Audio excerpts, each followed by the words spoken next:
Hi, my name is Samantha Payne, and this is my presentation for EDL850 School Law Module 6 regarding Internet safety. So I first want to start by just recapping three different rules, policies, and funding related issues, just to give you a brief kind of my definition and how I interpreted these acts and these rules. So the Children's Online Privacy Protection Rule was put into place, and it actually is an extension of the Online Privacy Protection Act. And so it created requirements for websites and online services that are geared towards students or children that are 13 and under. One of the biggest things is that it requires verifiable parental consent prior to collecting personal information from children using that service or that site. It also established some guidelines like they have to keep children's data secure, and they cannot collect more than reasonably necessary for the site to operate and work as it's intended to be used. The Children's Internet Protection Act was enacted in 2000 due to concerns about children's access to obscene or harmful content over the internet. And if anything, this is more prevalent in today's society because cell phones are getting into students' hands or children's hands at an even younger age, and just one-to-one initiatives and those sorts of things. So schools that receive E-rate funding must adhere to the Children's Internet Protection Act, and it requires that they provide measures to protect or to block the obscene content. They have to have internet safety policies monitoring children's activities online, and they have to provide education requiring safe digital and online activity, which I really think is something that should be necessary regardless of whether they receive funding or not for it. And so what is E-rate? It is a government program through the Federal Communications Commission that makes internet-related services more affordable for schools. It provides a discount to schools. Schools still have to pay some portion. They cannot pay it all. The FCC cannot pay it all through this E-rate funding, but the discounts range between 20 and 90%, varying for reasons why a school might receive more funding or another. It's largely based on the economic status of the school. And so those discounts can be on telecommunications services, internet access, internet connections, and just basic maintenance of those services. In 2015, $3.9 billion was set aside for this program, and it's indexed for inflation, so going up as time goes on. So as far as Garden City High School goes and USD 457, we have an acceptable internet use policy, much like Fort Hays has. It has to be signed by the student and the parent before being granted access to the internet, and this is actually, this is very much followed through. I'll have students that do not have internet access at the start of the year for weeks until this gets signed by the parents and the student. It prohibits negative online behavior, including accessing obscene material, hacking, copyright, harassment, cyberbullying, all of those things. It just has a list, a basic list. It's about 20 bulleted items of things that students can and cannot do on the internet. Parents can opt out of internet use on school devices. That is then an option through signing this IUP. Or it also has attached that the school does issue the students an email account, and parents can choose not to give their students an email account. Though I have never encountered a parent that says no to internet and no to a school issued email account. I know that it's happened, but personally I've not been affected by that. The school board policy regarding computer use, I'll be honest, navigating the school board's policies online was challenging for me. There's a lot of folders within folders within folders. It's not just one big document to kind of search through. It's a lot of broken down items, kind of like Fort Hays's was, but I felt like Fort Hays had a more clear path to be able to follow.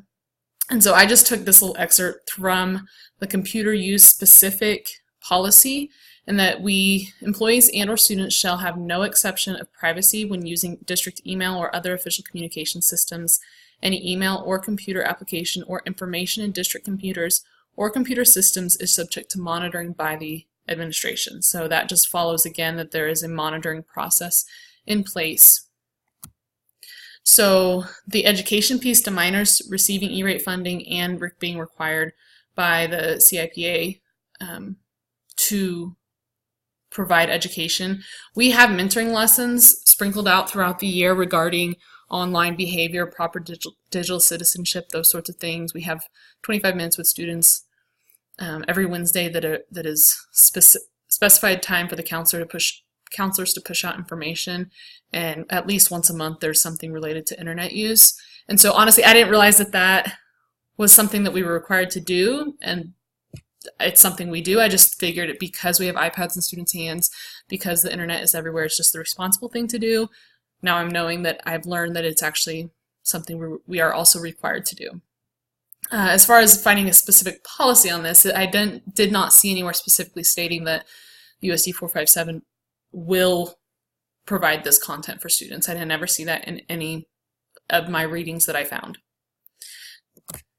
So how do they maybe all tie together? So we do receive E-rate funding, and I found I went through the search commitments through the E-rate, all of that, and found that we do, in 2019, have an 80% towards data transmission and or internet access is how it's classified. It was about a little over $140,000 that our school receives for those things.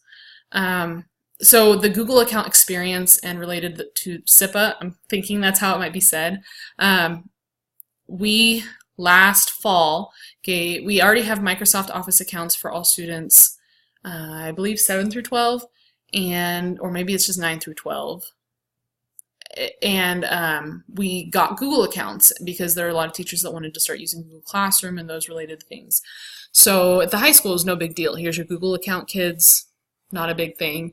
But there were elementary teachers that wanted to use this, and some middle school teachers that wanted to use it that had students that were under the age of 13, and the school required parental consent in order to be able to be granted access to that email account. And I think it comes down to the COPPA and what it regulates regarding, because Google does collect data, and having some sort of consent process in place there.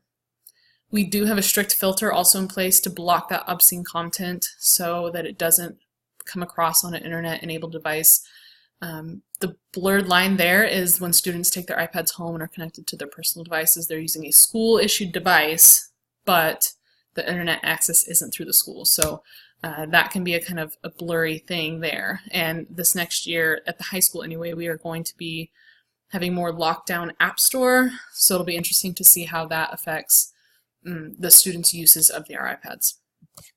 And so what next? I feel like the board overall covers acceptable use, what is and is not okay online and using the school's internet. I believe our actions and what we do align with all of the rules and regulations and policies that correlate federally, and especially with that E-rate funding. I was unable to find a direct cyberbullying specific wording within any of the board policies, the student handbook, anything like that. And so because of that, I am on the tech committee, I may ask further questioning on that. Maybe I just didn't find it, but I felt like that was something that should be clearly stated in the student handbook. They use bullying as words, but I do feel like in today's day and age, we need cyberbullying specific wording. I also was unable to find what happens with our data, what they do with it, and that sort of thing, what they're required to have protection on, and that sort of thing. Here are my references. I hope that you gained some value from this presentation. If you have any questions, please let me know. This was a really good assignment for me, as have all of the assignments been for this class so far. I really enjoyed this assignment specifically because I do teach technology, and it is something that is more prevalent in my content area. Have a great day.